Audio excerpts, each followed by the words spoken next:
तो right now मैं अभी क्या कर रहा हूँ, मैं अभी जो ऑलरेडी मैंने पास्ट पेपर सॉल्व किए हुए हैं, मैं तुम लोग को उनमें से कोई एक पास्ट पेपर सॉल्व करा रहा हूँ, दिखा रहा हूँ किस तरह पास्ट पेपर लिखा जाता है, ताकि तुम लोग समझो कि किस तरह पढ़ाई होती है। और बट नेक्स्ट हम क्या करेंगे, एक मैं सॉल्व करूंगा क्लास में और एक तुम घर से सॉल्व करके आओगे। तो I will directly go to, not to May June 2023। A to की बातें ए टू में होंगी दोस्त, तो ए टू में भी तो इतने पास पेपर सॉल्व करा दिए हैं यार। ए टू में खैर डर लगता ही है। ए टू खतरनाक चीज है।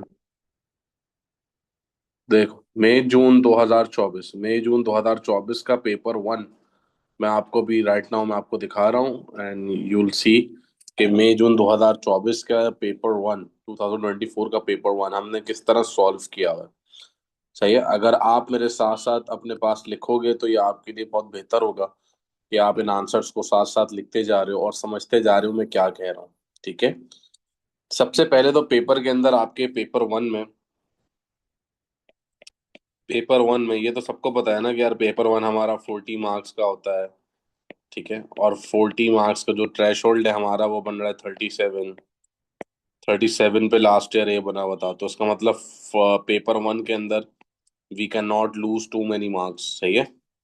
Paper one is a very complicated paper and such a easy one, तो जिसको हम अच्छे से कर भी सकते हैं, क्योंकि सब अच्छे से कर लेते हैं तो उसका थ्रेशोल्ड हाई हो जाता है और उसमें ग्रेड बनाना मुश्किल हो जाता है। मतलब अगर पेपर वन के अंदर आप 30 आउट ऑफ 40 ला रहे हो ना, that is a good number by the way, 30 out of 40।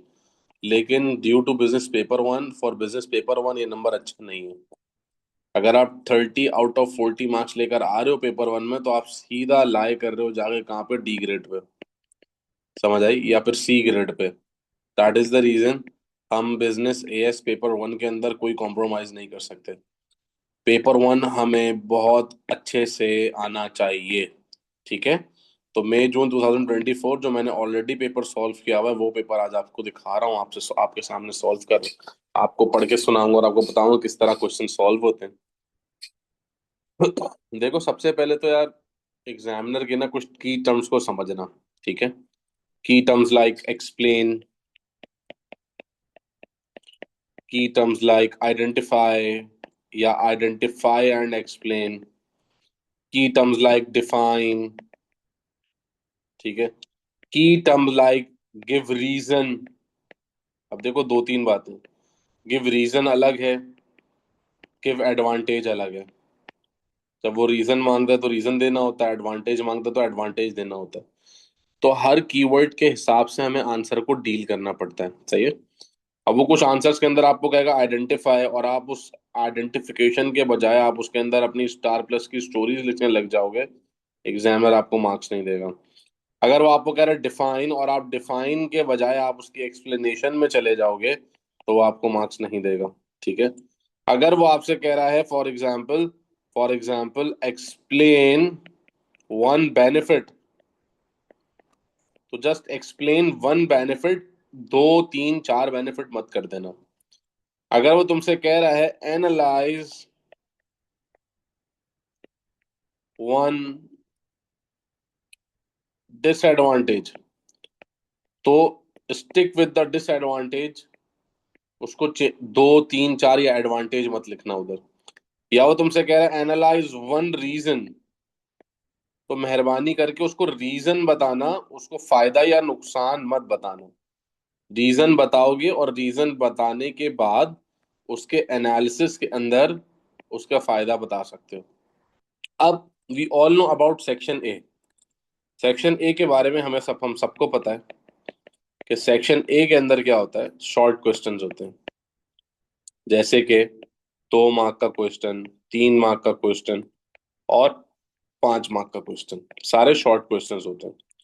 So what we have to do is we have to achieve 100% marks in our section A. मैं चाहता हूं कि आप 100% मार्क्स गेन कर लो इन सेक्शन ए, मतलब ये वाला सेक्शन जहां पे आपके पास 2 marks 3 marks, 2 marks 3 marks, 2 marks 3 marks और 5 मार्क का क्वेश्चन है। ये सेक्शन ए में आपने 20 आउट ऑफ 20 लेकर आने, नो कॉम्प्रोमाइज ऑन दैट। ठीक है, हम इधर से एक मार्क्स भी नहीं कटवाएंगे। Got it? ये आपने इस ऑब्जेक्टिव के साथ पेपर देने जाना है और प्रैक्टिस करनी है। सही है। क्यों नहीं कटवाएंगे? क्योंकि हो सकता है सेक्शन बी में अगर हम पेपर वाले दिन, देखो हम लोग मशीन नहीं है, इंसान है, कोई एरर कर दें तो 2-3 मार्क्स तो हमारे यहां से भी काट लेगा ना एग्जामिनर, है ना। अब सोचो, 20 मार्क्स सेक्शन ए से अगर आपको मिल जाएं, और लेट्स सपोज के 16 मार्क्स आपको मिल जाएं सेक्शन बी से, तो ये टोटल 36 हो गया, आपका ए बन जाएगा। लेकिन अगर आप सेक्शन ए से भी लेट्स अज्यूम के 2 मार्क कटवा लो, 18 आ जाए, और सेक्शन बी से आप 3 मार्क कटवा लो, 17 आ जाए, तो 18 + 17 क्या होता है मेरे ख्याल में? कि आप तो जल्दी से बताओ, 34 होता है। हाँ, तो आप ए से उठ के बी पे चले जाओगे। That is the reason we can not lose marks in section A. हमें 100% मार्क्स कलेक्ट करने, और कलेक्ट करना इजी भी है।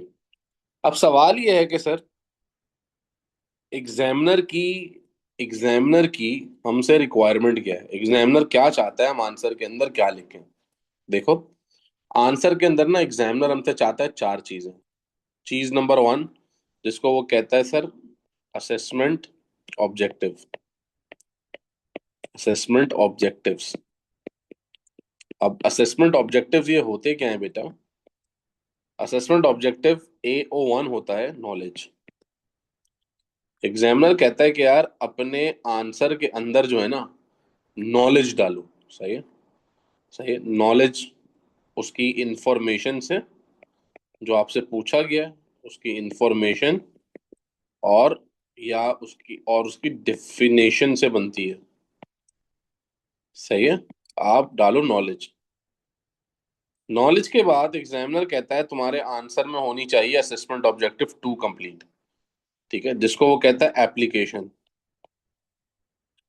एप्लीकेशन मतलब इन कॉन्टेक्स्ट ऑफ क्वेश्चन, जो आपसे क्वेश्चन पूछा गया है उसके कॉन्टेक्स्ट में आपने आंसर लिखना है। कॉन्टेक्स्ट, ठीक है, या यू कैन से उसके रिलेटेड आपने कोई एग्जाम्पल दे के अपने आंसर को बनाना है। सही है। फिर एग्जामिनर कहता है कि यार आपके आंसर के अंदर होना चाहिए असेसमेंट ऑब्जेक्टिव 3, AO3, जिसको आप कहते हैं बेटा एनालिसिस। और एनालिसिस का क्या मतलब होता है? Impact. The point you raise, जो आपने पॉइंट रेस किया था उसका इम्पैक्ट क्या पड़ रहा। ठीक है, और उस इम्पैक्ट की आपने क्या बनानी है? चेन बनानी है, जिसको आप चेन ऑफ एनालिसिस कहते हैं। है ये? लाइक फॉर एग्जाम्पल, बिजनेस को फंड्स मिले, that is the reason business ने अपनी कॉस्ट को कंट्रोल किया, दैट इज द रीजन उसके प्रॉफिट इंक्रीज हो गए, और जब उसके प्रॉफिट इंक्रीज हो गए तो उसने अपने प्रॉफिट से अपने बिजनेस में री इन्वेस्टमेंट कर दी, या बिजनेस की ग्रोथ या एक्सपेंशन कर दी। वॉट एवर, जो भी लिखोगे, इसको आप कहते हैं chain of analysis. Got it? Efficiency increase होने, सॉरी, वर्कर्स को मोटिवेशन देने से एफिशिएंसी इंक्रीज हुई, एफिशिएंसी इंक्रीज होने से आउटपुट इंक्रीज हुआ, तो फिर सप्लाई इंक्रीज हुई, तो फिर सेल्स इंक्रीज हुई, और एज अ रिजल्ट हमारे प्रॉफिट इंक्रीज होने लग गया। Got it? Chain of analysis बना के एग्जामिनर को देनी है, इसके वो मार्क्स देता है आपको। Then we have assessment objective 4, और इसको आप कहते हैं इवैल्यूएशन। इवैल्यूएशन का हरगिज मतलब क्रिटिक नहीं होता। हमारे बच्चे समझते हैं हाउएवर लिख के मैं डिसएडवांटेज डालूंगा और ये क्या बन जाएगा? वैल्यूएशन। देखो, हर वक्त नहीं होता, but critic is also a part of, limitation is also a part of evaluation. But evaluation का जो असल मकसद होता है वो ये होता है कि आपने अपने आंसर के अंदर जजमेंट डालनी है। ठीक है, सजेशन, अदर फैक्टर डालना है, और फिर अपने आंसर को कंक्लूड करना है। सही है। ये आपका होता है क्या? इवैल्यूएशन। तो एग्जामिनर आपसे कह रहा है कि उसको आपके आंसर में ही ये 4 ऑब्जेक्टिव अचीव कराना है। अगर आपके आंसर में ये चारों में से कोई भी ऑब्जेक्टिव कम है तो वो आपके मार्क्स काटेगा, बट कौन से पेपर में? सेक्शन बी में, सेक्शन ए में नहीं। सेक्शन ए में क्योंकि वी हैव 2 3 क्वेश्चन, तो इसके अंदर हमें इतना ज्यादा जो है ना असेसमेंट ऑब्जेक्टिव को ऑब्वियसली यहाँ भी करना है, बट हमने क्या करना है, मोस्टली एक्सप्लेनेशन वाले पार्ट तक जाना है। लाइक फॉर एग्जाम्पल AO1 और AO2 तक जाना है, ठीक है, और दैट्स इट। सही है, बट जो हमारे पैराग्राफ आंसर होंगे, जो ऐसे आंसर होंगे, उनके अंदर हमने ये पूरे पूरे ऑब्जेक्टिव्स अचीव करने। Got it? इतनी बात समझ आती है? अब मैं आगे चल रहा हूँ क्वेश्चन की तरफ। लाइक फॉर एग्जाम्पल, आपके पास एग्जामिनर ने ये क्वेश्चन दिया है सेक्शन ए का। इसके अंदर वो बोल रहा है define the term take over. Define the term take over. Got it? उसने क्वेश्चन डाला डिफाइन द टर्म टेक ओवर, हमने यहाँ पे आंसर लिख दिया। When business buy another business और purchasing huge number of its share is known as take over. For example, Uber took over Careem. ठीक है, जब मुझे अपने ऊपर था कि यार मैं एक एक्यूरेट डेफिनेशन एग्जामिनर को नहीं दे पा रहा हूं, तो मैंने क्या किया, मैंने अपने वर्ड्स की डेफिनेशन के साथ उसके अंदर एग्जाम्पल अटैच करी। ठीक है, जब मेरी डेफिनेशन में एक्यूरेसी नहीं आ रही थी, तो मैंने एग्जाम्पल से उस डेफिनेशन को सपोर्ट किया, तो एग्जामिनर ने मुझे 2 मार्क्स दिए। अगर मुझे ऐसा फील आता कि यार मेरे डेफिनेशन में एक्यूरेसी नहीं आ रही, और अगर मैं एग्जाम्पल नहीं डालता, तो एग्जामिनर मुझे सिर्फ 1 मार्क देता। या तो फिर मैं एक एक्यूरेट डेफिनेशन लिखूं बुकिश, अगर मैं वो लिख दूंगा तो मुझे एग्जाम्पल देने की कोई जरूरत नहीं है, मुझे वैसे भी एग्जामिनर 2 मार्क्स दे देगा। Got it? तो राइट स्मार्टली, तो आपने स्मार्टली करना है। आपने क्या लिखा, डेफिनेशन डाली टेक ओवर की और भाग गए आगे। फिर आप देखते हो 1B। ठीक है, सेक्शन ए का 1B जो क्वेश्चन हमसे कहता है, देखो क्या कहता है, एक्सप्लेन। क्वेश्चन किससे आज स्टार्ट हो रहा है, एक्सप्लेन। इसका मतलब मुझे पहले आइडेंटिफाई करना पड़ेगा और फिर उसको आइडेंटिफिकेशन को एक्सप्लेन करना पड़ेगा। Explain one disadvantage to a business of external growth. कि सर एक डिसएडवांटेज को एक्सप्लेन कर दें बिजनेस की एक्सटर्नल ग्रोथ की। एक्सटर्नल ग्रोथ मतलब मर्जर, टेक ओवर्स, इंटीग्रेशन वाला पार्ट। और ये कितने मार्क्स का क्वेश्चन है, 3 मार्क का क्वेश्चन है। देखो हम इसके अंदर क्या करते हैं। हमने डाला सबसे पहले disadvantage, conflict between two businesses can occur और difficulty can occur in teams. ठीक है, क्या डाला हमने, पहले हमने इसके अंदर डाली इन्फो, नॉलेज डाली, डिसएडवांटेज रेस कर दिया। शुरू में आते ही अब बच्चे कुछ लिखते हैं यहाँ पे, टाइम जाया करते हैं। There are sir certain disadvantage but one disadvantage is, नहीं guys, we are not in class 8, हम ए लेवल्स के बच्चे हैं भाई। एग्जामिनर जो पूछ रहा है टक करके उसको जवाब देना है हमने। सही है, उसने हमसे पूछा एक्सप्लेन वन डिसएडवांटेज, तो let's just raise a disadvantage. Got it? हमने बोला यार conflict between two businesses can occur और difficulty can occur in teams like अब देखो इसको एप्लीकेशन एग्जाम्पल देके सपोर्ट करूंगा। Like the employees may have different working style और कल्चर। ठीक है, जैसे कि एम्प्लॉयज का डिफरेंट वर्किंग स्टाइल और कल्चर हो सकता है। So conflict can occur between them that might cause inefficiency. That might cause inefficiency. अब देखो इसके अंदर मेरे पार्ट 3 के अंदर क्या क्या चीजें आ गई। पार्ट 3 के अंदर मैंने नॉलेज डाला है और पार्ट 3 में मैंने उस सेम नॉलेज को एनालिसिस किया है। इसका मतलब एग्जामिनर हमें सेक्शन बी पे लाने से पहले पूरा सिखाएगा छोटे मार्क्स के अंदर किस तरह हम नॉलेज के साथ एनालिसिस और एप्लीकेशन को फिट करते हैं। कि हमने नॉलेज डाली कि यार कॉन्फ्लिक्ट हो जाता है। ठीक है, और सब पर कॉन्फ्लिक्ट होता है ना, फिर हमने बताया उससे क्या होता है, दैट माइट कॉज इनएफिशिएंसी। और एग्जामिनर ने हमको 3 मार्क उठा के दे दिए। Got it? अब देखते हैं अगला क्वेश्चन, दोबारा पूछ रहा है define the term job description. कह रहा है यार डिफाइन कर दें टर्म जॉब डिस्क्रिप्शन। अब जरा देखते हैं। It is a document that explains responsibility, duties and tasks that employee is going to perform known as job description। अब 2A में मैंने क्या किया है, मैंने एक एक्यूरेट जो है ना डेफिनेशन डाली है, तो I do not need example to use over here. Got it? मैंने उसको साफ बताया जॉब डिस्क्रिप्शन एक डॉक्यूमेंट होता है जिसके अंदर एम्प्लॉयज की सारे टास्क, उसकी ड्यूटीज और उसकी रिस्पॉन्सिबिलिटीज लिखी होती हैं। उस डॉक्यूमेंट को आप जॉब डिस्क्रिप्शन कहते हैं। डेफिनेशन मांगी थी, सिर्फ डिफाइन किया और 2 मार्क लेके आगे बढ़ गया। अब आते हैं 2B, देखते हैं क्या कह रहे हैं हम। Explain one benefit to a business of internal recruitment. अब देखो उसने क्या बोल दिया दोबारा, एक्सप्लेन वन बेनिफिट। तो पहले मैं वन बेनिफिट को रेस करूंगा, उसको एक्सप्लेन करूंगा और उसका इम्पैक्ट बताऊंगा क्या पड़ रहा। Got it? आ जाओ। इंटरनल रिक्रूटमेंट मतलब बिजनेस के अंदर से एम्प्लॉय को हायर करने का क्या फायदा है।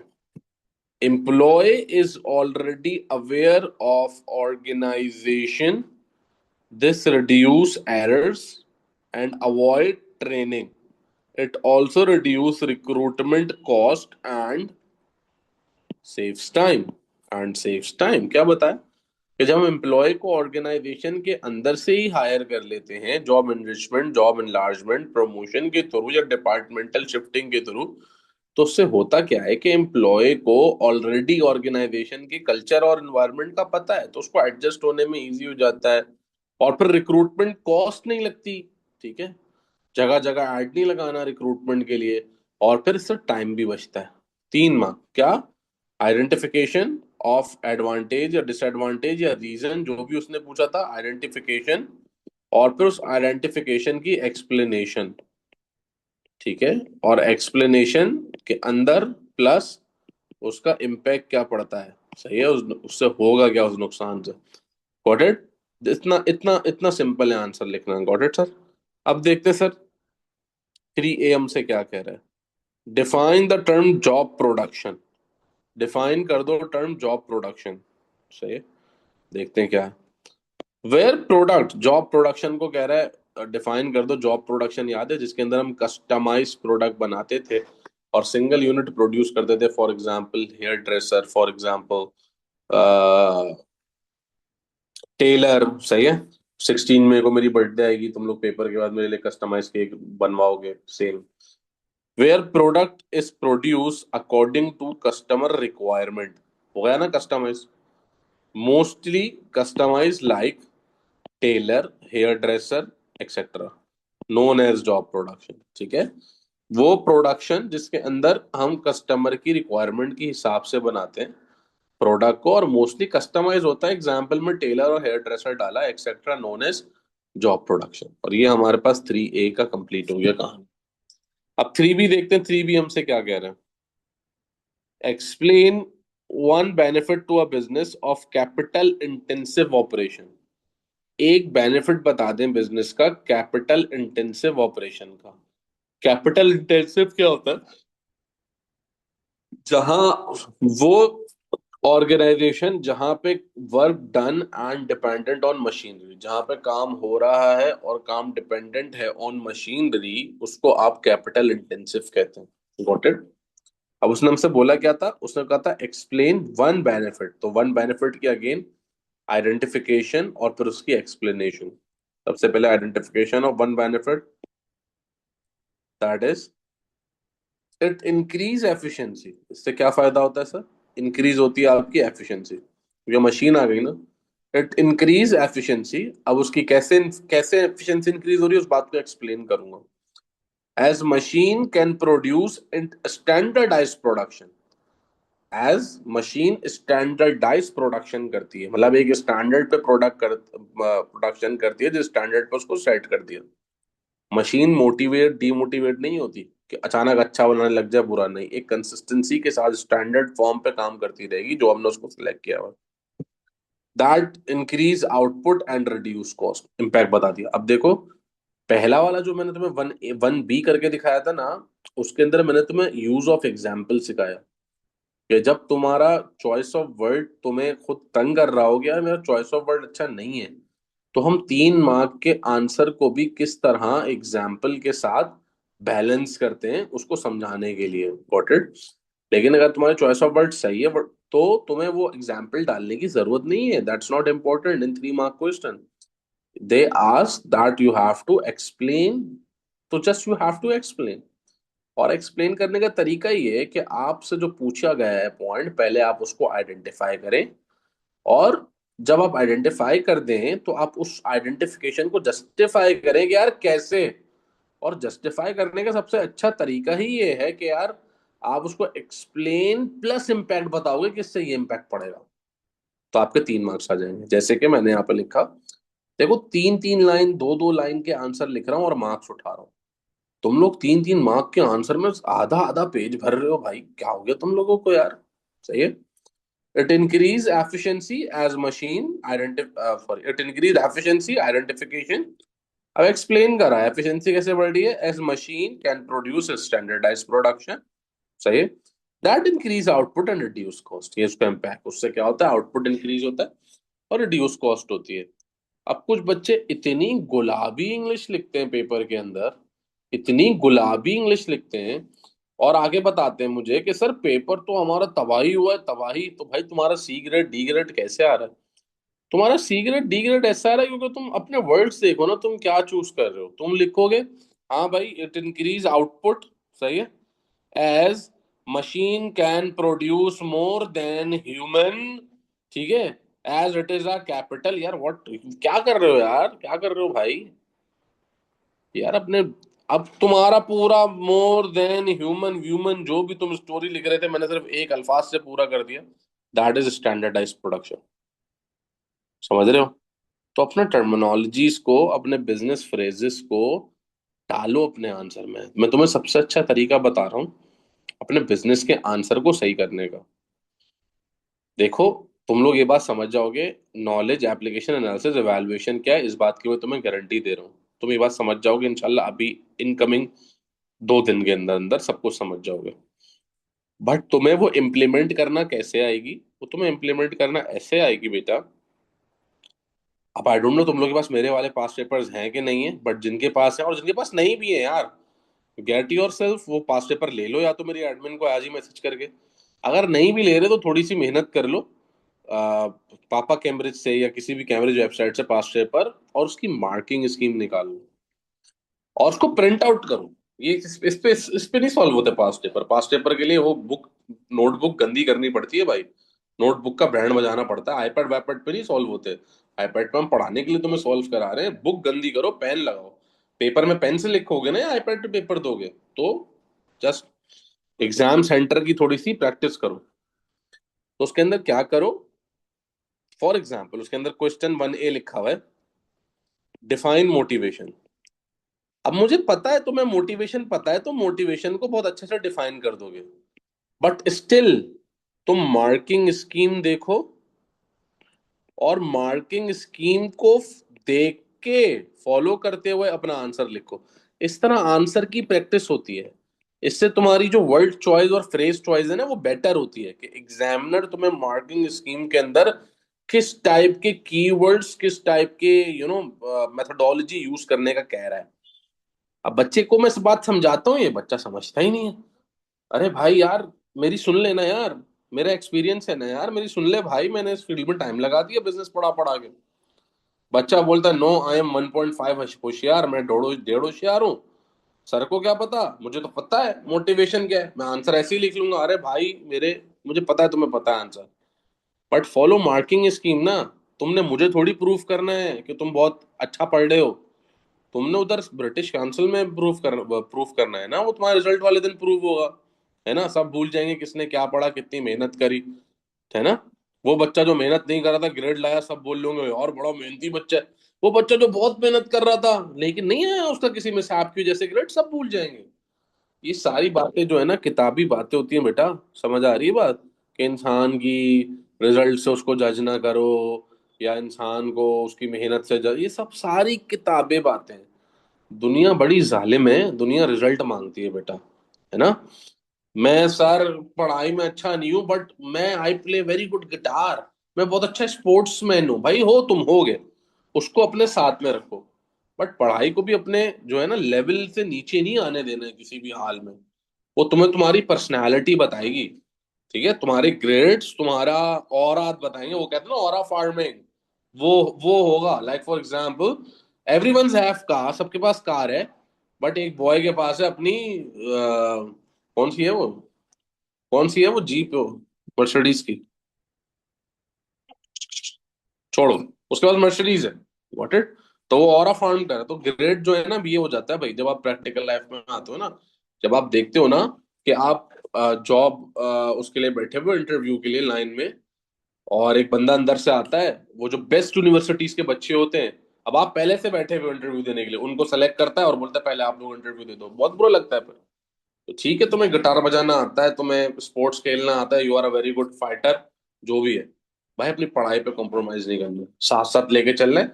हाँ पढ़ाई से पैसा कमाने का कोई ताल्लुक नहीं है।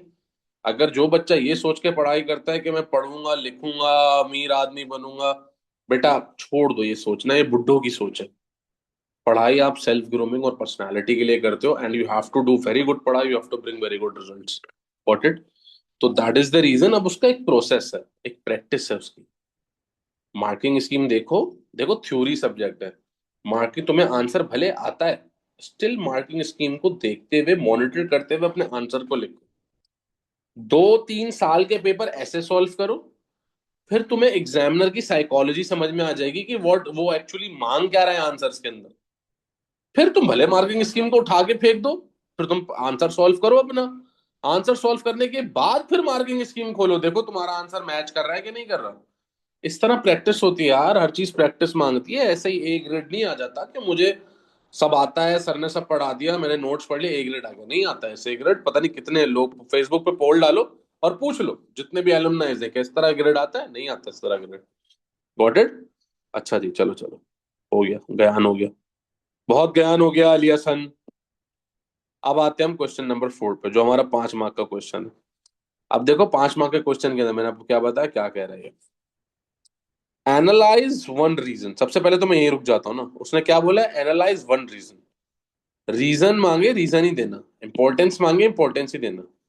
रीजन मांग रहा है यहाँ पे, फायदे नुकसानात या कोई और बात मत कर देना, रीजन ही बताना। मैं रीजन, रीजन और एडवांटेज डिसएडवांटेज में फर्क है। Analyse one reason why product differentiation may be important to a business। कि यार एक रीजन को एनालाइज कर दो कि प्रोडक्ट डिफरेंशिएशन इंपॉर्टेंट है बिजनेस के लिए, और ये आपने 5 मार्क का क्वेश्चन उसने आपको दे दिया। गॉट इट, सही है। तो सर ये आ जाओ 4 पे, क्वेश्चन नंबर 4 पे। Product differentiation is important for business, ठीक है बताया इंपॉर्टेंट है बिजनेस के लिए, बिकॉज, रीजन देने जा रहा हूं, it helps a business stand out from its competitor। Product differentiation means कि how your product is different from your competitors or from market। What's the difference between all other mobile phone and the iPhone? iPhone के पास iOS है जो उसको different बना रहा है दूसरे mobile phone से। तो it helps a business stand out from its competitor, that also known as competitive edge, ठीक है। This may provide uniqueness or value add in product. So this will attract customers that lead to high sales or revenues, and that will lead to high profit। क्या करा, product differentiation की explanation important कैसे, लेकिन explanation कैसे करी, उसने reason मांगा था कितना इंपॉर्टेंट है, मैंने उसको रीजन दिया और उसकी एक्सप्लेनेशन करी, और फिर उसका चेन ऑफ एनालिसिस बता दिया कैसे होगा क्या। और एग्जामिनर के अच्छे भी आपको इस बात की 5 मार्क्स देंगे। ऐसे आप अपने सेक्शन ए के अंदर 100% मार्क्स स्कोर कर पाओगे, सही है। ऐसे ही होंगे 100% मार्क्स स्कोर। अगर तुम सेक्शन ए में 100% मार्क्स स्कोर कर देते हो ना, मैं तुम्हें बता रहा हूं तुम्हारा आगे ए ग्रेड है इंशाल्लाह। अगर तुम, हाँ, सेक्शन बी तुमने पूरा छोड़ दिया, पूरा गलत कर दिया, फिर तो कद्दू नहीं है बेटा, ठीक है। पेपर 1 अच्छा होगा तो ऑटोमेटिकली A2 तक तीनों पेपर तुम्हारे अच्छे जाएंगे, क्योंकि पेपर 1 का ट्रैश होल्ड बहुत खतरनाक है। समझ आ रही है बात। अब सेक्शन बी में अगर तुमसे कुछ एरर होता है, एग्जामिनर तुम्हारे 2-3 मार्क्स काट ले, मुझे कोई प्रॉब्लम नहीं है।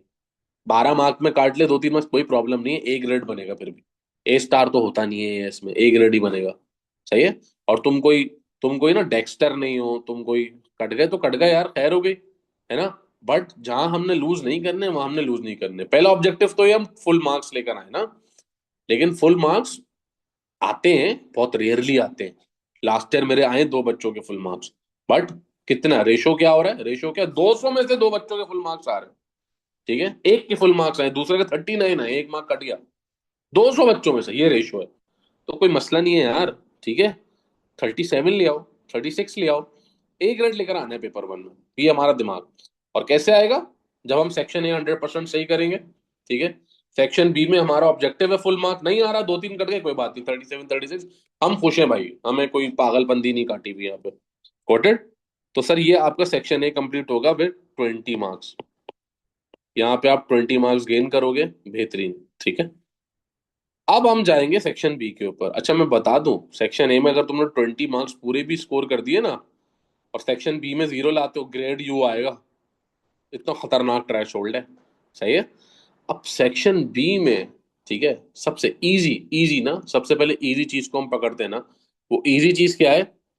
वो इजी चीज ये है कि सेक्शन बी के अंदर आप क्या करोगे। सेक्शन बी में आप जो हो ना, हिबा बेटा अपना आपका कैमरा खुला है, बंद कर ले। सेक्शन बी में क्या करोगे आप? 8 मार्क वाला जो आंसर है ना, सही है, उसके अंदर भी कोशिश करो फुल मार्क्स आ जाए। और 8 मार्क वाले आंसर में कुछ है ही नहीं। सही है, यूं लिखना सिखाता हूँ 8 मार्क्स वाला आंसर, 8 आउट ऑफ 8 के लिए। Got it? क्या करना है उसके अंदर आपने? इवैल्यूएशन तो लिखनी नहीं है। असेसमेंट ऑब्जेक्टिव 4 तो 8 मार्क्स में है ही नहीं, लिखना ही नहीं है। क्या करना है आपने? असेसमेंट 1, 2 और 3, दैट्स इट। मतलब 2 पैराग्राफ बनाओगे। अच्छा चलो पहले मैं तुम्हें यहाँ पे बताता हूँ, पहले मैं तुम्हें यहाँ पे बताता हूँ लिख के। 8 मार्क के अंदर क्या करोगे? सिर्फ 2 पैराग्राफ बनाने हमने, 2 पैराग्राफ। ठीक है, दैट्स इट। कोई लंबी नहीं, कोई लंबी खासी नहीं, कुछ नहीं लिखना भाई। सही है। पहले पैरा के अंदर क्या डालोगे? जो पॉइंट रेस करो, knowledge, application, analysis, that's it, that's it. और पैरा 2 में भी सेम करना है, दैट्स इट। है ना, लिखना सिखाता हूँ। 8 मार्क एकदम हाथों में आ जाएगा। 8 मार्क के अंदर भी कोशिश करो 8 आउट ऑफ 8 ले आओ।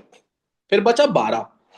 अगर 12 में तुम कुछ एरर करते हो, क्योंकि उसके अंदर इवैल्यूएशन है, और मुझे पता है हम टीचर पढ़ा पढ़ा के थक गए, बट बच्चे इवैल्यूएशन में कहीं ना कहीं एरर कर देते हैं। और टू बी ऑनेस्ट, थोड़ा 12 मार्क्स का थोड़ा सा ट्रिकी होता भी है, एग्जामिनर थोड़ा उसके अंदर यू नो बटरफ्लाई शॉट मारता भी है।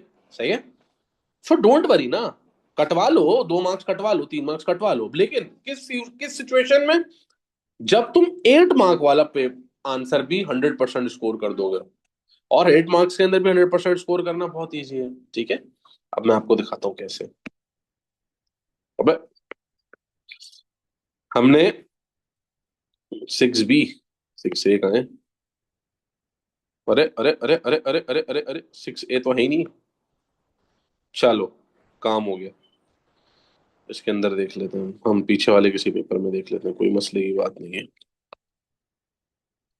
चलो इधर आ जाओ, इसके अंदर देख लेते हैं, पीछे वाले का 8 मार्क्स देख लेते हैं। फॉर एग्जाम्पल, ये लिखा है आपका 5A। 5A के अंदर क्या लिखा है? एनालाइज, देखो खुद बता रहे हैं वो कि 2 पैराग्राफ तुमने किस तरह बनाने हैं, वो खुद बताएगा कि पहले पैराग्राफ में क्या डालना है, दूसरे पहले पैराग्राफ में। एक बात तो श्योर होगी ना, 2 पैराग्राफ बना रहे हैं। एनालाइज 2 बेनिफिट्स, क्या बोल दिया? सबसे पहले तो मैंने इस बात को फोकस में ले लिया कि यार मैंने 2 पैराग्राफ बनाने, एनालाइज 2 बेनिफिट बोल रहा है।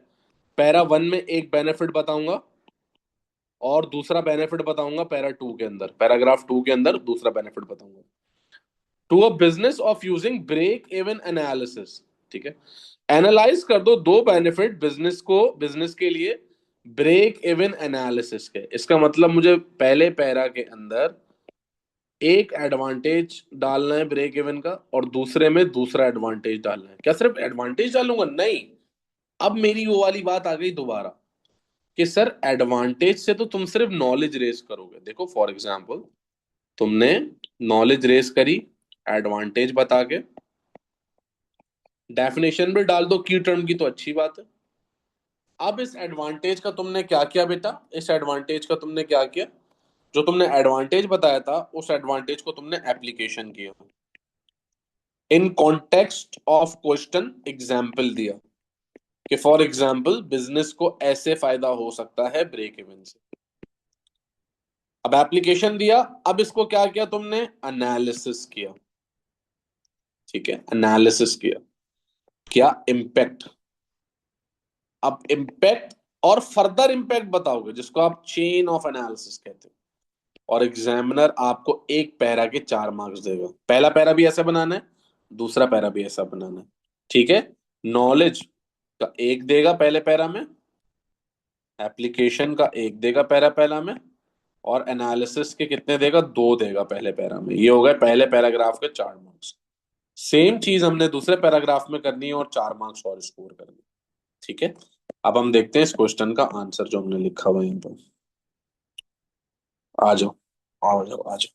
देखो, पहले हमने क्या करा है, हमने इसका यहाँ पे ब्रेकअप बनाया हुआ है। जैसे कि ब्रेकअप सेक्शन बी, नॉलेज का पॉइंट नंबर 1, पहले ब्रेकअप और फिर उसको लिखते कैसे हैं। हमारी डिसीजन मेकिंग अच्छी होगी, सही है। एप्लीकेशन के अंदर एग्जाम्पल डाली हमने प्लानिंग एंड प्रोडक्शन में। ब्रेक इवन जब हमें पता होगा तो हम उस हिसाब से यूनिट ऑफ प्रोडक्शन प्लान कर सकते हैं। फिर उसका एनालिसिस, ठीक है, कि जब हम एक्सपेक्ट कर पाएंगे सेल्स को तो ब्रेक इवन से हम प्रॉफिट पे जा सकते हैं, ठीक है।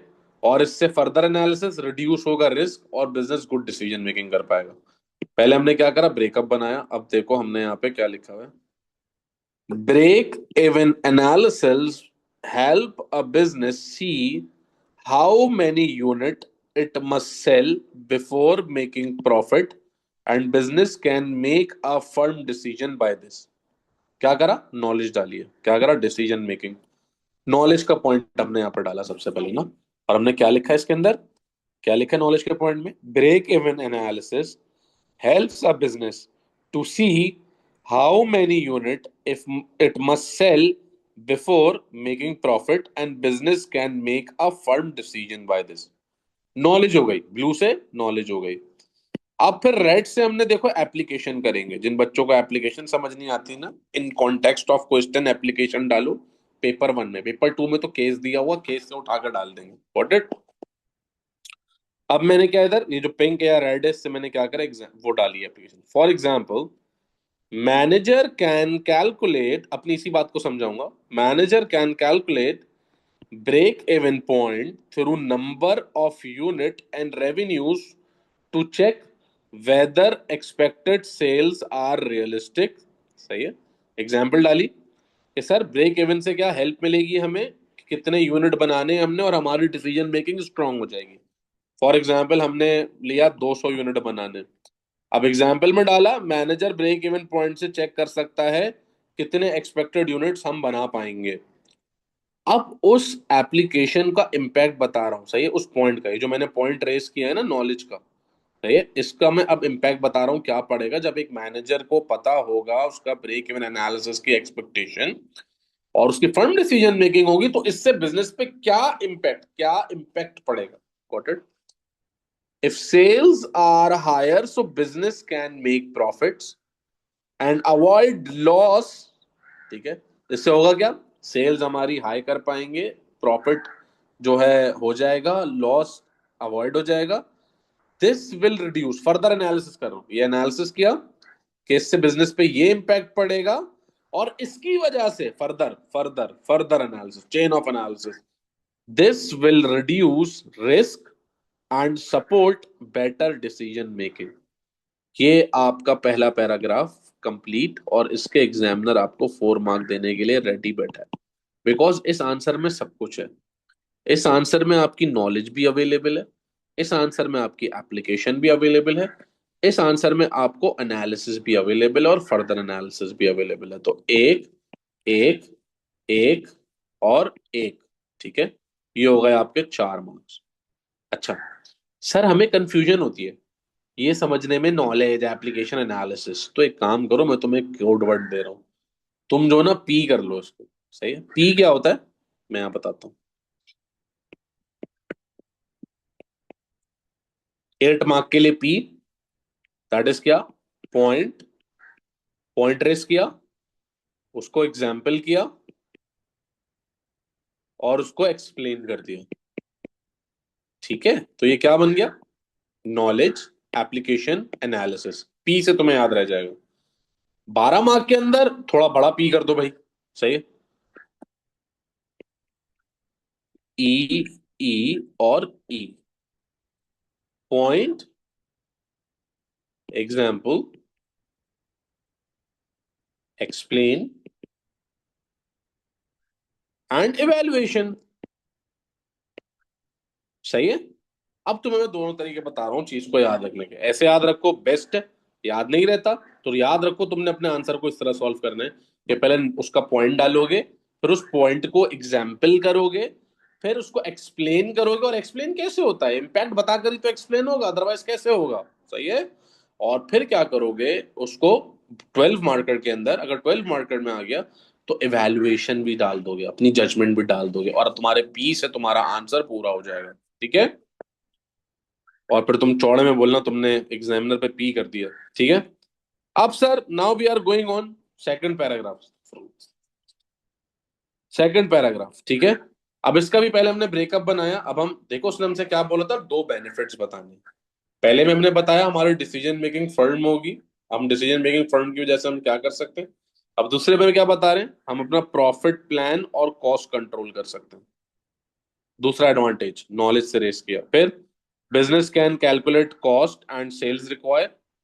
If sales requirement is high, cost decrease हो जाएगी। फाइनेंशियल प्लानिंग अच्छी होगी और ऑब्जेक्टिव पूरा होगा। अब देखो इसको हमने आंसर में लिखा, other benefit of break even analysis helps in cost control to achieve targeted profit. सही, नॉलेज का पॉइंट हो गया। ये हो गया हमारा नॉलेज का पॉइंट कि अदर बेनिफिट क्या है ब्रेक इवन का, कि वो एनालिसिस पे हेल्प करता है हमारी किसी कॉस्ट कंट्रोल करने में, ताकि हम अपने प्रॉफिट टारगेट को अचीव कर सकें। अब पिंक से मैंने क्या करा, इसका एप्लीकेशन किया। Like a business can calculate fix and variable cost. देख रहे हो, इन कॉस्ट एफ क्वेश्चन। अब बिजनेस अपना फिक्स कॉस्ट और वेरिएबल कॉस्ट को कैलकुलेट कर सकता है and control it accordingly to achieve targeted production units to make earliest break even point. ठीक है, कि सर आप अपने टारगेटेड प्रोडक्शन यूनिट को अचीव कर सकते हैं और अर्लीस्ट ब्रेक इवन पॉइंट तक पहुंच सकते हैं। एमन है क्लास में, एमन। अब कुछ बच्चे एग्जाम्पल में क्या कर रहे होते हैं, मैकडोनल्ड्स, केएफसी, सैमसंग, पता नहीं क्या क्या। भाई मसला नहीं है, लेकिन जरूरत नहीं है ना। क्यों यूज करने ब्रांड नेम जब इसके ऊपर तुम लोगों को कॉन्फ्लिक्ट है कि we can not use brand name, और कुछ कह रहे हैं यूज कर सकते हैं। हटा ही दो ना, हम एबीसी बिजनेस कर देंगे। हमने कहीं यूज किया है? हमने क्या बोला, देखो, like a business can calculate fixed and variable cost and control it accordingly to achieve targeted production units to make earliest break even point। Example से समझ आ दिया, भाड़ में गया कोई भी ब्रांड में, क्यों किसी का नाम यूज करूं यहां पर। इतना इजी होता है एग्जाम्पल डालना बेटा। अब इसका एनालिसिस बताऊंगा, ठीक है, ग्रीन से। This will lead to financial efficiency and help business to reduce extra cost in case of wastage and useless input, so this will allow business to set realistic sales and unit of production।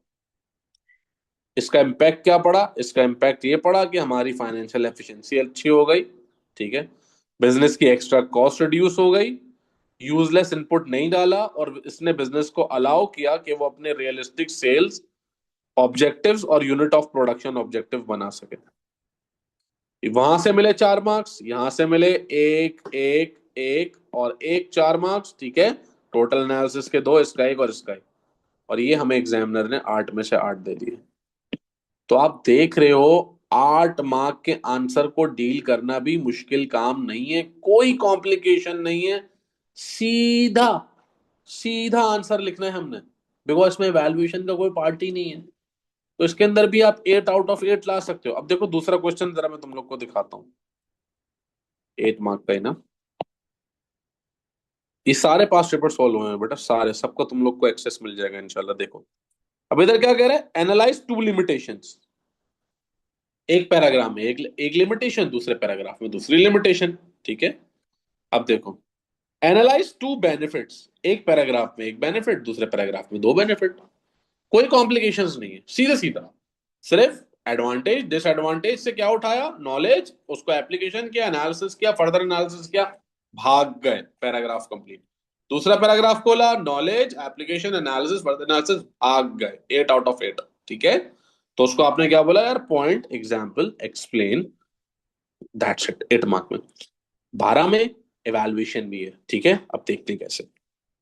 देखो, अब 12 में ना वो हर जगह एक चिरान करेगा, और वो बात ही करेगा इवैल्यूएट, इवैल्यूएट, ठीक है। अब 12 के अंदर वो कहीं बोलेगा मोस्ट इंपॉर्टेंट है फैक्टर, कहीं बोलेगा मोस्ट इंपॉर्टेंट फैक्टर, मोस्ट का वर्ड यूज नहीं करेगा। जहां वो मोस्ट का वर्ड यूज कर दे, कीप दैट इन माइंड, मुझे अपने आंसर के अंदर अदर फैक्टर्स भी बताने पड़ेंगे, सही से हाईलाइट करने पड़ेंगे अदर फैक्टर्स, ठीक है। ठीक है, like for example, do you think autocratic leadership style is the most important factor for efficiency? अब वो पूछ रहा है ना मोस्ट, डिस्कस मोस्ट इंपॉर्टेंट क्या भाई, सही है। अब उसे मोस्ट इंपॉर्टेंट तो उसको काउंटर बताना पड़ेगा अदर फैक्टर्स के अंदर, क्या है मोस्ट इंपॉर्टेंट नहीं है, ये भी हो सकता है, सही है जी, ठीक है, लेकिन ये किसमें, काउंटर के अंदर, आपके अदर फैक्टर्स के इवैल्यूएशन के पार्ट के अंदर। Because keep that in mind, आपके मोस्ट ऑफ द मार्क्स जो इवैल्यूएशन के ना, वो किसमें है सर, 12 मार्क, 12 मार्क के अंदर, ठीक है। कम से कम आपको 6 मार्क इवैल्यूएशन के गेन करने, ठीक है। अगर आप कॉम्प्लिकेशन में जाते हो और 3 मार्क यहां से देखो, 3 मार्क, 3 मार्क कैसे गेन करने, ये तो मैं तुम्हें टक करके सिखा दूंगा, सही है। ये तो बस तुमने आखिरी पैराग्राफ में जो इवैल्यूएशन का कंक्लूजन करना है ना, उससे तुम्हें 3 मार्क तुम उठा लोगे। बाकी 3 मार्क पैराग्राफिक इवैल्यूएशन के होते हैं जो बच्चों को कॉम्प्लिकेटेड लगता है, सही, तो ये तो मैं यूं उठ पाऊंगा तुमसे इंशाल्लाह, चुटकी बजवा के। बाकी 3 मार्क तुम प्रैक्टिस से उठा सकते हो, मैं तुम्हें जितना सिखा दूं तुम नहीं उठा पाओगे जब तक तुम प्रैक्टिस नहीं कर रहे हो, और प्रैक्टिस कैसे करनी है मैं तुम्हें बता चुका हूं, कि मार्किंग स्कीम को सामने खोल के तुमने अपने आंसर लिखने पड़ेंगे, चाहे तुम्हें आंसर आता हो, तुम्हारी हटेगी, यार ये आंसर मुझे आता है, तुम्हारी हटेगी, स्टिल तुम उस आंसर को मार्किंग स्कीम खोल कर सॉल्व करोगे, सही है, हटते हट रही होगी फिर भी, और तुम देखना तुम्हें फर्क पता चल जाएगा तो तुम्हारे आंसर में, और जब तुमने मार्किंग स्कीम देख के आंसर लिखा तो मेरे आंसर के अंदर कितना बड़ा फर्क आया, डिफरेंस आया, गॉट इट। रीजन ही बता चुका हूँ क्या डिफरेंस होता है, बार बार रिपीट नहीं करना। Evaluate whether cash flow forecasting is the most important activity for the success of a fashion clothing manufacturer. Evaluate कर दो whether cash forecasting is the most important activity for the success of a fashion clothing manufacturer. क्या cash forecasting ही सबसे ज्यादा important है एक clothing manufacturer को successful business बनाने के लिए, है ना। देख रहे हो किस टाइप का सवाल है ये, हाँ। अब देखते हैं, या मैं तो कहता आज सिर्फ 8 मार्क के साथ ही इंडल्ज रहो, कल 12 मार्क सिखाते हैं, बट इट्स ओके, कर लेते हैं, कल दोबारा से कर लेंगे, कोई प्रॉब्लम नहीं है, सही है। देखो, सबसे पहले नॉलेज का पॉइंट नंबर 1, क्वेश्चन दिमाग में चलना चाहिए। Do you think most important factor is cash flow? सबसे पहले you need to give knowledge about why cash flow is important, क्यों इंपॉर्टेंट है बताना है उसको। प्रेडिक्ट करता है cash inflows and outflows, business में कितना पैसा आना है, बिजनेस से कितना पैसा जाना है, उसको प्रेडिक्ट करता है, सही है।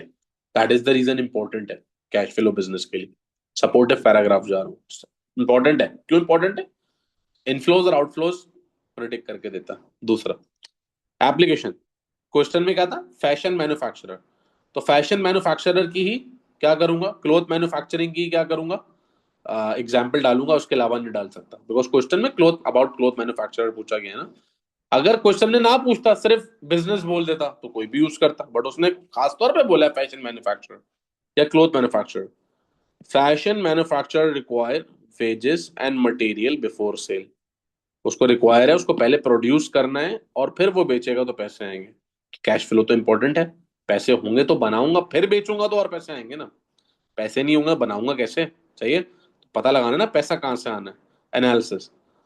कैश आउटफ्लो बढ़ेगा तो बिजनेस अपने ओवरहेड्स को पे नहीं कर पाएगा और बिजनेस क्राइसिस में चला जाएगा। फर्दर, वार्निंग ऑफ क्राइसिस देता ही आपको, और आपको पैसा अरेंज करा के देगा, कैश फ्लो, सही है। फिर इसका evaluation, important for survival plus mostly in case of demand है, ठीक है, इसका इवैल्यूएशन किया। दूसरे पैराग्राफ में कूदा, क्या बताया, पहला देखो सपोर्ट कर दिया, पहले में क्या कर दिया मैंने, इसको सपोर्ट कर दिया। देखो कुछ 12 मार्क के आंसर आते हैं जिसके अंदर आपको दोनों में सपोर्ट करना है, और फिर अदर फैक्टर बता के उसको इररेलेवेंट करना है। कुछ के अंदर जहां वो मोस्टली डिस्कस कह दे या आपसे पूछ ले यार डू यू थिंक ऐसा है, तो एक में सपोर्ट कर दो और दूसरे में उसको चैलेंज कर दो। सही है। ये ऐसे नहीं आएगा, ये प्रैक्टिस करके ही आएगा। अभी जब हम और क्लासेस लगाते रहेंगे ना तो उसके अंदर ही आएगा। टेंशन ही नहीं बेटा, ये वर्कशॉप 8 दिन की मैं ऐसे ही बोल दिया था तुम लोग के साथ में भी, पेपर वाले दिन तक खड़ा हूँ, टेंशन नहीं लो। वाई नॉट मच रेलिवेंट, अब बताओ क्यों रेलिवेंट, इतना रेलिवेंट नहीं है, इतना इंपॉर्टेंट नहीं है। मोस्टली पूछा ना उसने, मोस्टली मोस्टली तो नहीं है ना यार। क्रिएटिविटी और ट्रेंड डिपेंड करते हैं, दैट इज द रीजन कि ट्रेंड क्या जा रहा है, क्रिएटिविटी कहाँ है, आपकी क्वालिटी ऑफ प्रोडक्ट क्या है, एप्लीकेशन।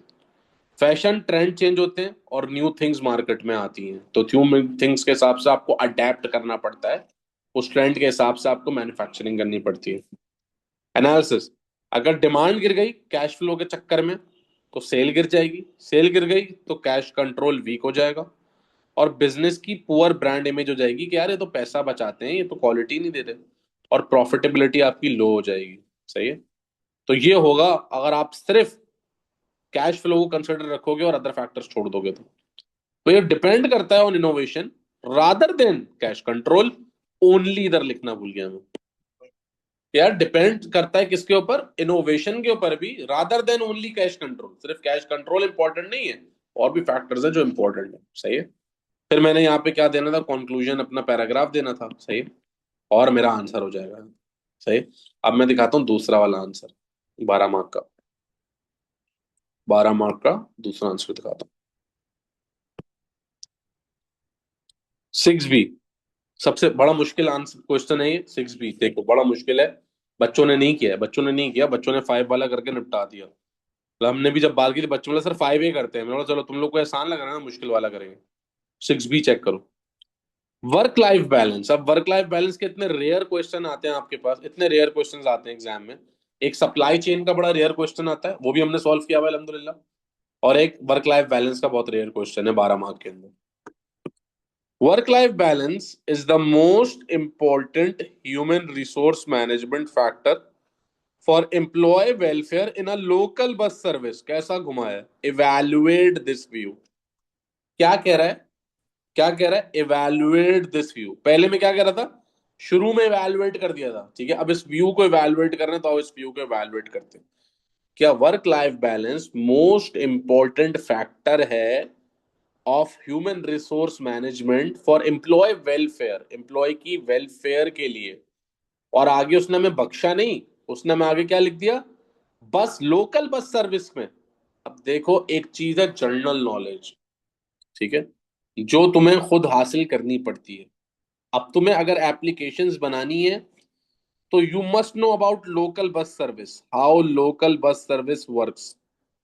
जब हमने पढ़ना शुरू किया था ना अगस्त में, है ना, और मैं तुम लोग को कुछ सिलेक्टिव मूवीज बताता था कि यार ये मूवी देख लेना, ये मूवी देख लेना, और तुम लोग उसको बोलते थे हम नहीं, कटा देते, नहीं देखते थे तुम लोग, उल्टी सीधी तुम लोग मूवीज देखते थे। आजकल मेरा तो दिमाग खराब हो गया है, पता नहीं क्या ये ट्रेंड चल गया है ब्लड हाउंड्स का सारे बच्चों में।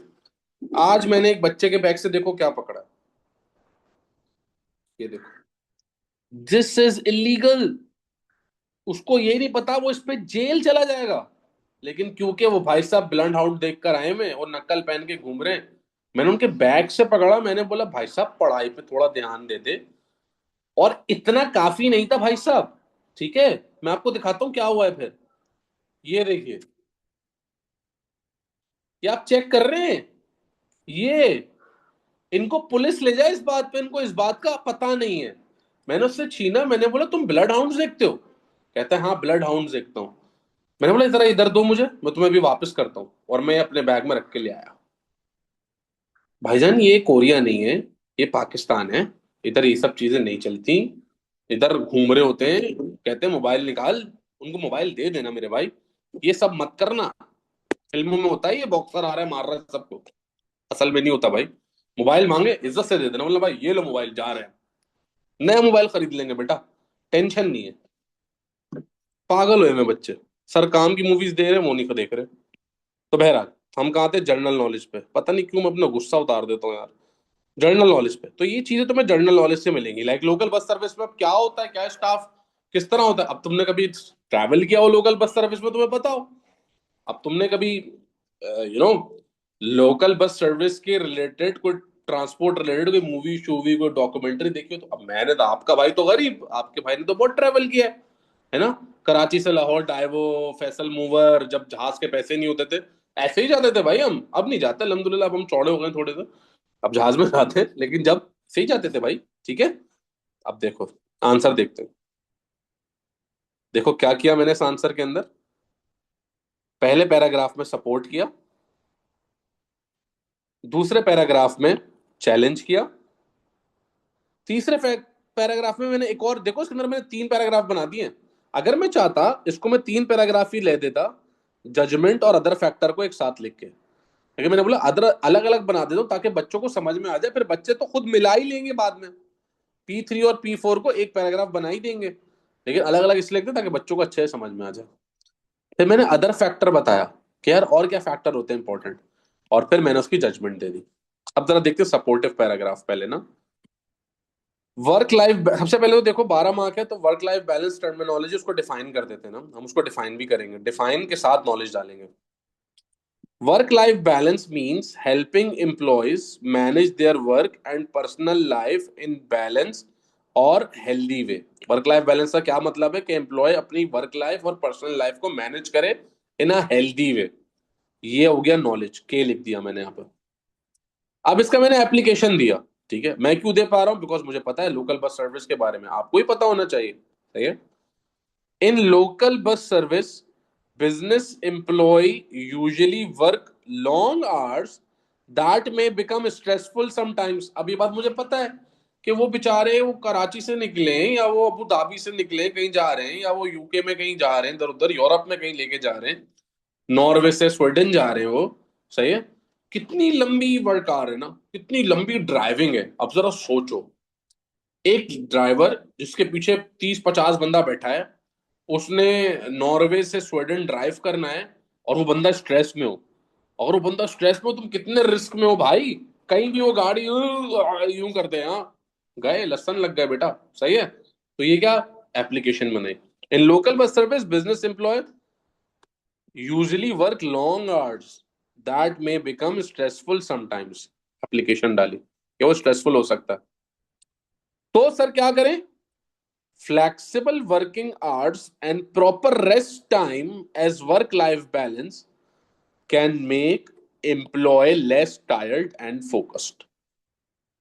क्या करा मैंने बोला यार अगर उनको वर्क लाइफ बैलेंस दिया जाएगा तो एम्प्लॉय लेस टायर्ड होंगे और फोकस्ड रहेंगे, वो गाड़ी यूं नहीं कर देंगे, उनको सड़क पे भालू नजर नहीं आएगा फालतू में। सही है। Further analysis, this can improve job satisfaction and employee perform their work effectively। इससे क्या होगा? जॉब सेटिस्फैक्शन आएगी और एम्प्लॉय काम कर पाएगा इफेक्टिवली। एमन है क्लास में, एमन देखो 12 मार्क में इवैल्यूएशन पैराग्राफ के साथ डाल दो। एक तरीका ये है, नहीं आता ये तरीका, evaluation other factors plus conclusion के अंदर बड़ी करके डालो, असेसमेंट रिक्वायरमेंट पूरी करो अपनी। ठीक है। अब देखते हैं सर, अब मैं जा रहा हूं दूसरा पैराग्राफ बनाने, इसके अंदर मैं चैलेंज करने जा रहा हूं इस बात को, क्योंकि उसने मोस्ट इंपॉर्टेंट बोला था। On the other hand work life balance may not always be the most important factor for employee welfare। यार जरूरी नहीं है कि वर्क लाइफ बैलेंस ही सबसे ज्यादा इंपॉर्टेंट फैक्टर है for employ welfare. In local bus service employ may be more concerned about their job security and wage that come from long working shifts. कि लोकल बस सर्विस में employ may be more concern. देखो अब जो bus driver है वो bus driver क्यों है? Because वो इतना क्वालिफाइड नहीं है, वो रिच नहीं है, वो अमीर नहीं है भाई। वो बस ड्राइविंग का काम, वो लोकल बस सर्विस में क्यों काम कर रहा है, इतनी मुश्किल जॉब वो क्यों कर रहा है? क्योंकि उसको पैसे चाहिए। तो जब उसको पैसे चाहिए, अब देखो तुम्हें ना वो याद आएगा अब्राहम मैस्लो, उसकी बेसिक नीड उसने पूरी करनी है, तुम उसको सोशल नीड्स दे रहे हो। वो बोल रहा है भाई भाड़ में जाओ पैसा दो। FW tailor, money is the main motivator. तो वो कह रहा है कि यार कंसर्न है about their job security and wage, then come from long working shift. अब वो जितनी ज्यादा लंबी शिफ्ट लगाएगा, जितना ज्यादा काम करेगा, उसको उतना ज्यादा पैसा मिलेगा, वो उसको उससे कंसर्न है। ठीक है, अगर उसकी जिंदगी इतनी अच्छी होती, एम्प्लॉय वेलफेयर ढूंढना, तो बस लोकल बस सर्विस में क्या करता बेचारा। समझ आ रही है किस तरह क्यों करके बाबर आजम वाला दिया है। ठीक है, अब देखो, if workers are less paid और fear losing job they will feel distracted. अगर वो लेस पेड होंगे, उनके खर्चे पूरे नहीं हो रहे होंगे और उनको जॉब सिक्योरिटी की टेंशन होगी, तो वो डिस्ट्रैक्टेड फील करेंगे, और जब डिस्ट्रैक्टेड फील करेंगे फिर उन्हें सड़क पर फालतू में भालू दिख जाएगा और फिर तुम रेस्ट इन पीस हो जाओगे। Further analysis, that will affect their consistency and will lead to poor passenger service. फिर वो ऐसे बात करेंगे, आराम से बैठ जाओ, हिलो नहीं, नहीं पिला रहा पानी। समझ आ रही बात।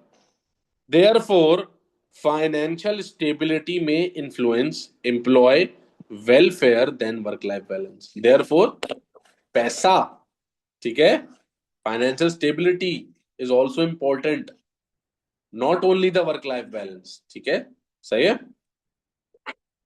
अब देखते हैं, तीसरा पैराग्राफ दे रहा हूं, उसके अंदर मैंने अदर फैक्टर भी बताया है। Another factor that influence employee welfare can be good working environment। Good working environment भी दे सकते हैं। In some local bus service business employ feel toxicity and may face lack of health and safety application. Danger job है। If business provide health and safety working condition and training, so employ will feel more secure at work. अगर उनको training दी जाए, health and safety दी जाए, तो ज्यादा feel करेंगे अच्छा। This can improve employee social and security needs that will lead to high productivity and better communication service, better customer service that can even increase revenue and reputation। इससे employ की customer service अच्छी होगी और वो अपनी जो है ना, अब इसका एवेल्युएशन देखो, एवेल्युएशन पैराग्राफ जजमेंट। अब देखो, इसके मैंने पैराग्राफिक एवेल्युएशन नहीं बनाई, तो मैंने क्या करा, इन दो को पूरा एवेल्युएशन पैराग्राफ बना दिया। Work life balance is important because it reduce stress and improve employee satisfaction. However, however, its importance depends on other factors such as wages, job security, and safe working condition. Therefore, employee welfare is influenced by combination of factors including working environment rather than only work-life balance। अगर तुम अपने paragraphs के अंदर evaluation को add नहीं कर रहे और एंड में तुम ये पैराग्राफ बनाते हो ना, तो इवैल्यूएशन के 6 में से 3 मार्क्स तो तुम्हें ये पैराग्राफ दे जाएगा। जो मैं कह रहा था ना, 3 मार्क्स तो तुमसे उठवाऊंगा ही उठवाऊंगा, वो 3 मार्क्स तो ये पैराग्राफ दे जाएगा। बचे कितने? 3। तो मैंने तो 3 यहां से पूरे कर लिए थे। तुम क्या करोगे, तुम इसके अंदर अपने आंसर के अंदर देखो, एनालिसिस, फर्दर एनालिसिस, और देखो फर्दर एनालिसिस के बाद मैंने यहां भी वैल्यूएशन डाली थी। Therefore, financial stability may influence employee welfare than work life balance। Judgement सुनाई थी अपनी, सही है।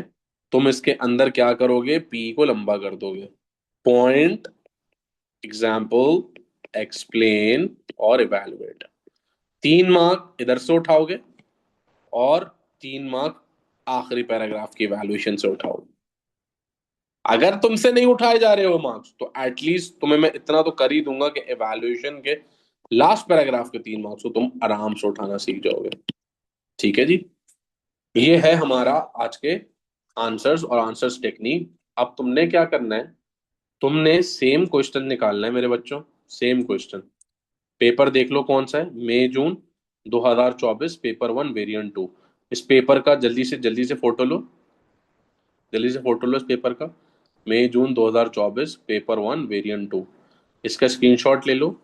अब क्या करोगे, घर में ये पेपर निकालोगे, इसकी मार्किंग स्कीम खोलोगे लैपटॉप में अपने। सिर्फ मार्किंग स्कीम खोलना लैपटॉप में, उसके अंदर क्वेश्चन और स्कीम दोनों गिवन होती है। और इस पेपर को अपने घर में सॉल्व करो पूरा।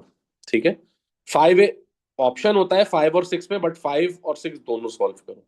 और पूरा सेक्शन है मार्किंग स्कीम खोल के, मैं मुझे नहीं देखो, मेरा काम नहीं देखो, मार्किंग स्कीम खोलो और मार्किंग स्कीम से रिलेट करके अपने आंसर्स बनाओ, जो पैटर्न मैंने बताए उस पैटर्न के ऊपर। Got it? सही है, ये प्रैक्टिस करो।